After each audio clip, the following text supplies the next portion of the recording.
जय भीम, जय भारत, जय संविधान, जय मंडल, जय जोहार। आप सबके लिए मंगल कामनाएं। मुझे अभी अभी सूचना मिली आज सुबह के लगभग कि राजस्थान के बहुत सारे साथी यहाँ आए हुए, और दूसरी सूचना मुझे मिली कि उत्तर प्रदेश के सम्मानित प्रदेश अध्यक्ष जी ने एक लेटर जारी करके प्रदेश के लोगों को कुछ दिशा निर्देश दिए। पहले मैं भी सोच रहा था क्या वो दिशा निर्देश सही है गलत, लेकिन मैंने जब आपको देखा तो मुझे एहसास हुआ कि उनके दिशा निर्देश गलत नहीं, क्योंकि हम एक परिवार है, परिवार में चीजों पर चर्चा होनी चाहिए। आप ये समझो, अपने मन से बताओ कि अगर यहां आपको नहीं बुलाया गया और आप आ रहे हैं और किसी कारण से आपसे मुलाकात नहीं हो पाती तो आपके पैसे और समय का नुकसान होता है कि नुकसान होता है नहीं? जैसे मुझे मध्य प्रदेश और एक छत्तीसगढ़ का कार्यक्रम बिल्कुल नजदीकी है, उसमें मुझे जाना है। सोचो अगर मैं वहां चला जाता तो आपकी पूरी मेहनत और पैसा खराब हो जाता नहीं, समय खराब होता नहीं होता। तो कोई भी संगठन बिना अनुशासन के नहीं चलता। जिस संगठन में अनुशासन नहीं होता वो कामयाब नहीं होता। तो एक अनुशासन होना चाहिए। मैं यहाँ आप लोगों ने दिल्ली मुझे पार्लियामेंट में पैसा जुटा के, साधन जुटा के, संघर्ष करके इसलिए नहीं भेजा कि आप मुझसे आगे मिलेंगे तो 10 से वेट करें, मैं आपको मीठी बातें सुनाऊं। आपने मुझे इसलिए भेजा कि मैंने आपकी निष्पक्ष आवाज़ जो कमजोर वर्गों के लिए हर सीमा पे, हर पटल पे, हर पैमाने पे मजबूत आवाज उठाएकर आपके लिए नए अवसर पैदा करने में मदद कराएंगे। इसलिए भेजा यह इसलिए कि आप मेरा धन्यवाद करो, मैं आपका धन्यवाद करूं। और जब आप मुझे समय नहीं देंगे तो मैं उस काम को कैसे कर पाऊंगा? भाई कोई भी काम मेरा समय पे होता है कि जब मैं सोचूंगा नहीं, स्टडी नहीं करूंगा। ये मेरे लिए भी नया, जो पार्लियामेंट का जो पटल है मेरे लिए नया। मैं भी बहुत बार एमपी बना, तो मुझे उसमें जाके आपके सम्मान की रक्षा के लिए और मैं कुछ कर पाऊं तो मुझे सीखना पड़ेगा। अब आप महसूस करो, यहाँ बैठे 30% लोग ऐसे हैं जिनके मेरे फोन से कॉन्टेक्ट है, जिनसे मैं फोन पे बात कर लेता हूँ। मैं दिन में कम से कम 700-800 कॉल रिसीव कर रहा हूँ और फिर मेरे साथ के लोग भी कर रहे हैं। आप बताओ हम पे कहाँ समय है? भाई कोई 12 घंटे आपके पास है, कोई मेरे पास है। और अगर ये समय हमने मिलने मिलाने में और फोन उठाने में, बधाई देने में, सब चीजों में खत्म खराब कर दिया तो फिर जब सेशन निकल जाएगा तो मैं क्या करूंगा? मैं आपके प्रेम को समझता हूं, लेकिन आप ही बताइए, अगर आप अपने सीनियर नेता आपसे बात करके समय लेकर आ जाएंगे तो उस समय पर मैं भी अवेलेबल रहूंगा और आपको भी परेशान नहीं होना पड़ेगा। आपको पता है यहाँ जहाँ बैठे एक कमरे का घर है, एक ही कमरा है, उसमें 8-9 लोग रह सकते हैं, बैठ सकते हैं। अब जो बहुसंख्यक लोग आएंगे उनको सड़क पर या पहाड़ी पर घूमने खड़े रहना पड़ेगा। ये लंबी पेड़ मत करना, इधर वाले वो आंख में लग रहा है किसी का, बस ठीक है। तो उनको बाहर खड़ा रहना पड़ेगा। यहाँ टेम्परेचर 48-49 डिग्री हो रहा है, 47 डिग्री 46 डिग्री लू चल रही है, तो लोग बीमार होंगे। तो इसमें गलती हो रही है। अगर हम समय लेके बात करके आ जाए तो इसमें कितना नुकसान थोड़ा होगा? भाई आज निकला 2 दिन बाद मिल जाएगा, 2 दिन बाद मिल जाएगा, 4 दिन बाद मिल जाएगा, 6 दिन बाद मिल जाएगा। ऐसा थोड़ा मैं खा लूंगा आपकी बात में।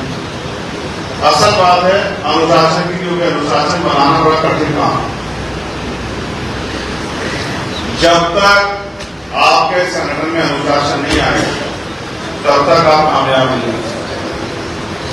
और अनुशासन किसे कहते हैं, इसके लिए हमारे बहुत सारे सीनियर लोग बैठे हैं जिन्होंने बीच में मुझे बहुत लंबे मैसेज करे थे, हम गर्दन के ऊपर नहीं कर पा रहे थे, जिन्होंने मुझे बहुत बड़े लंबे मैसेज किए थे। अच्छे लोग और अच्छी किताबें देर से समझ में आती है। मैं आपको कह के थक लिया हूं कि जाके अपने जिले में विधानसभा में संगठन बनाओ, मेहनत करो, भाईचारा बनाओ, कमेटियां बनाओ, लेकिन वो काम करने की बजाय चमक धमक के काम ज्यादा अच्छे लगते हैं। आप मुकाबला करना चाहते हैं उन पार्टियों से जो सत्ता में शामिल हैं और आप अपने आप को आप तैयार नहीं कर पाए। आप जिस हथियार को का इस्तेमाल करना चाहते हो, हथियार अगर आप चलाना नहीं जानते आप उसको तो कैसे इस्तेमाल कर लो। मैंने भी बहुत सारी महिलाएं भी देखी, कहां से आई महिलाएं, किसके साथ है? आंदोलन आज एसएसटी ग्राम को यहाँ पे आंदोलन था क्या? हमारी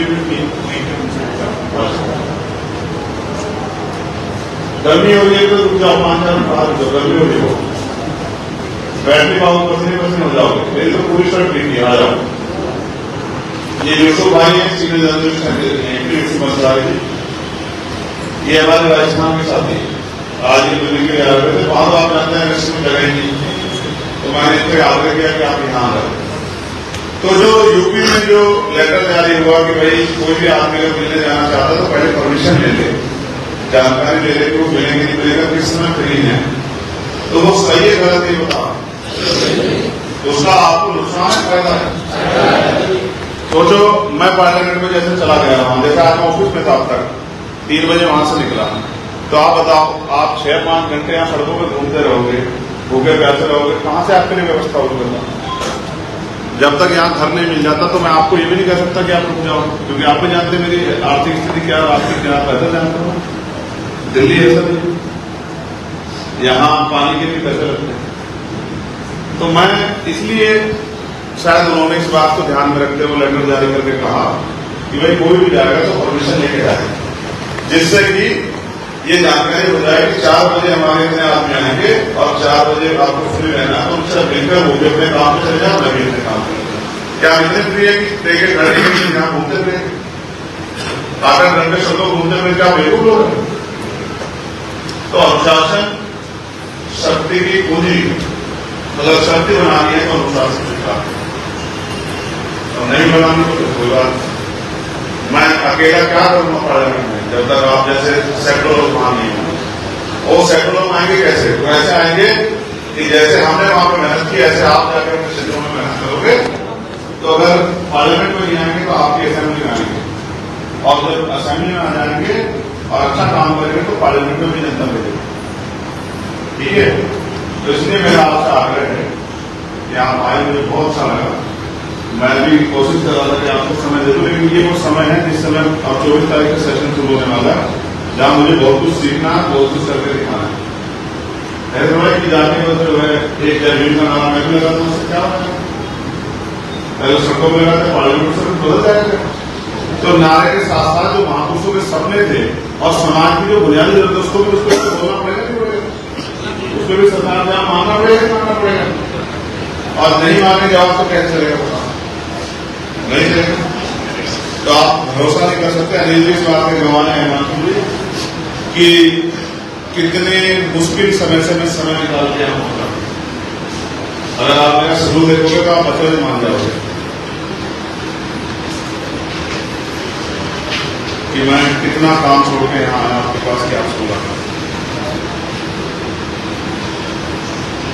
ठीक है, तो मैं आपका धन्यवाद करता हूँ पहुंचने के लिए, मगर मैं आपसे आग्रह करता हूँ कि आप अपने अपने कार्यों पर जाकर जुटे, अपनी अपनी विधानसभा, अपने अपने लोकसभा क्षेत्र, अपने अपने जिलों में, और मिशन की भावना अपने अंदर पैदा करें। अगर मिशन की भावना नहीं होगी तो फिर काम आगे नहीं बढ़ेगा। जब हम ये सोचेंगे कि ये तो वो क्यों नहीं कर रहा, मैं क्यों कर रहा हूँ, मैं ज्यादा कर रहा हूँ, वो कम क्यों कर रहा है, उसका भी सम्मान होगा, मेरा भी सम्मान होगा, तो हमें समझना पड़ेगा ये जो हम काम कर रहे हैं किसी और के लिए नहीं कर रहे हैं, हम अपने महापुरुषों के कर्ज को उतारने के लिए कर रहे हैं, क्योंकि उन्होंने हमारे लिए किया। तभी तो आज भी इज्जत से बैठे हैं, बैठे नहीं बैठे। तो इसके लिए तो महापुरुषों ने संघर्ष किया ना। तो जब इसके लिए महापुरुष संघर्ष किया, ये अवसर पैदा हुए और समाज को आगे अवसर देने हैं, कमजोर वर्गों को पैरों पे खड़ा करना है, उनको इज्जत समान जिंदगी दिलानी है। गांव देहात में रहने वाली करोड़ों माँ बहनों को जुर्म जाति के शिकार से बचाना है, अपने बड़ों का सम्मान की रक्षा करनी है, और आने वाली पीढ़ियों को छोड़ना है, जो बचा के रखना है। हमें भी अपने अपने कर्ज को उतारना पड़ेगा, सामाजिक जिम्मेदारी को समझ, वरना हमारे बीच में हमारे भाई बैठे हुए हैं और उस परिवार ने क्या सहाय, ये एक भी 2 परिवार यहाँ से मिली जानकारी। एक भाई जितेंद्र मेघवाल का परिवार और दूसरा भाई ओम प्रकाश बैगर का परिवार। 2 परिवार यहाँ हमारे बीच में जिन्होंने अपनों को खोया है इस व्यवस्था में सत्ता की शक्ति से, जिस तरह से हमसे न्याय छीना है और जिस तरह से हमें जानवर समझ के मारा है। 2 परिवार के साथी यहाँ बैठे हैं। आखिर कितने परिवार के बाद जानना चाहते हो, या बस इसी में भक्ति में लगे रहना चाहते हो? मैं अकेला क्या करूंगा, बताओ, मेरी ताकत तो आप ही लोग बोलो। जब आप वहां मजबूत कर दोगे काम और सरकार में बताओगे चंद्रशेखर आजाद की बात नहीं सुनेगी पार्लियामेंट में और इनकी बात पे अमल नहीं किया गया तो सड़कें जाम होंगी, पूरी व्यवस्था खत्म हो जाएगी, तभी तो सरकार में बात सुनेगी। और वो कौन कर सकता है? वो जनता का, जनता जब तक तैयार नहीं हुई तो क्यों करेगी? जब तक हमारी बात से सहमत नहीं होगी तो हमारी बात सहमत कौन कराएगा? आप लोग। हमारी बात है बताए कौन? आप लोग। तो यहाँ बोलने की बजाय हमें अपने बुनियादी काम करना है, जिसके लिए मैं आपसे अपेक्षा करता हूँ। और ये जो बात आपस में वो है की भावना, इसको खत्म कर दो तो बहुत अच्छा होगा। मुझे आपसे सिर्फ अनुशासन और समर्पण और संघर्ष के अलावा कुछ नहीं चाहिए, कुछ भी नहीं चाहिए। सब चीज आपके लिए, आप आगे बढ़ो, अपने जिले के उसमें परिषद में, विधानसभा में, लोकसभा में जाके समाज हित के लिए लड़ो और समाज के लिए कार्य करो। यही एकमात्र लक्ष्य मेरे पास है। मुझे ये भी नहीं पता कि कब कहां से कौन सी गोली जो है मेरा सीना चीन करने के लिए, क्योंकि जैसे जैसे हम आगे बढ़ रहे हैं तो विरोधियों की नजरों में उतनी ही जो है चुप भी रहे। इस बात को भी आप जानते हैं कि आपके भीड़ में नुकसान तो जा सकता है। यहाँ जितने लोग बैठे हैं तो आप एक दूसरे को जानते समझे, तो अगर आप भी समझदार दिखाओगे तो कौन दिखाएगा? एक लापरवाही बचाते हैं। तो इसलिए मेरा आपसे आग्रह है, मेरे बहुत सारे शानदार साथी यहाँ बैठे जिनमें मैं नेतृत्व की क्षमता देखता हूँ, महसूस करता हूँ कि वो अपने विधानसभा, जिले, प्रदेश का नाम रोशन करेंगे। मैं उनसे आग्रह भी करता हूँ कि वो जिस बल को मैं महसूस करता हूँ उसके आधार पर काम भी करें। अगर आप काम करेंगे तो मेरा विश्वास है कि हम ताकतवर होते हैं, और अगर आपका आंदोलन ताकतवर होगा तो आने वाली पीढ़ी देश में इतने लोग समाज से जीना। आप अगर बिना बताए भी आ जाओगे तो फिर भी मैं अपना फर्ज अदा करके मिलूंगा, लेकिन मैं आपको यहाँ परेशान घूमते नहीं देंगे। जिस दिन मेरे पास यहाँ ठहरने की व्यवस्था हो जाएगी फिर आप बिना बताए भी आ जाएंगे, तो कम से कम आपने किया होगा बैठने का, लेकिन कहीं इधर उधर घूमने को परेशान होने से पहुंचा नहीं। तो मैं आपका धन्यवाद करता हूँ और राजस्थान के हमारे लीडरशिप पर उनको अगर कुछ कहना हो, अनिल जी को, जितेंद्र जी को वो बताएं, फिर मैं अपने काम पर जाकर लगूँ, क्योंकि मैं तो काम छूट गया है। कहाँ है जितेंद्र जी? अटवाल जी, मेघवाल जी, कुछ कहना? रामदेव, हमारे वकील साहब, एडवोकेट की बात, सत्यवान साहब, हमारे मिशन 78 के हमारे भाई, जो कर्मचारी है तो उनका नाम लेगा, क्योंकि लोग फोन पर रिपोर्ट कर रहे हैं। तो किसी को अगर बात नहीं तो बताओ, नहीं कह रहे तो मैं अपने काम में लेकर सर इनके लिए सीनियर हो गई। आप अपनी बात इससे कहते हैं, जो मामले आपके आगे मैं उनको ले जाऊंगा, मैं उनको स्टडी करके बात कर जाऊंगा जो मामले, ठीक है? आप समझो मैं यहाँ घूमने के लिए नहीं, मैं जितनी मेरे अंदर क्षमता उस क्षमता से सीख रहा हूँ, कोशिश कर रहा हूँ कि कुछ काम कर रही। अगर मैं ये नहीं कर पाया तो आप भी कहोगे क्या फायदा हो, इतने साल में एक और हो, ठीक है? उन्हें आप सबका बहुत बहुत धन्यवाद। जय भीम, जय भारत।